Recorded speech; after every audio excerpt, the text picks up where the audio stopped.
Ito po yung T-com. Ang power button niya ito.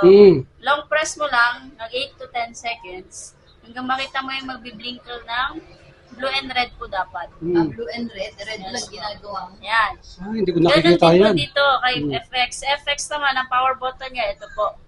Long press lang din, 8 to 10 seconds. 8 to 10. Hanggang makita nyo po yung magbi-blinker na blue and red. Ito ganun din, pula rin Yan tsaka. po. Yun, Pag hindi once ko mo na nakita yan. ganyan, sir, one tap ka na dito.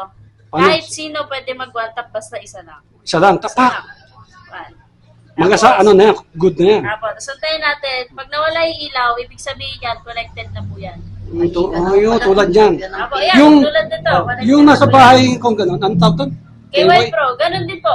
Ganun din gagawin. Dito din yung Sige, power sige. button. Tanda mo. Isa lang ang pipindot. Apo, isa lang. Ayan, sir, try nyo na po ito. Meron Sige, na, sige. meron na, no? Yun, nandito kami kay, wala si Boss Ronald. Alam ko, lalampas pa ako eh.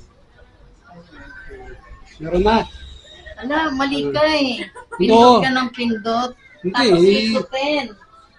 Sabi ko, diretso na tayo sa Mayon. Sabi ko, putya. Wala na yung sa Malacanang, no? Wala, sir, ito na po yun, Oh, sir. di ba nagpunta na Malacanang ng Simba Bisita Iglesia? Tinuro ko sa inyo. Sarado na si ano, yung kala memory PS.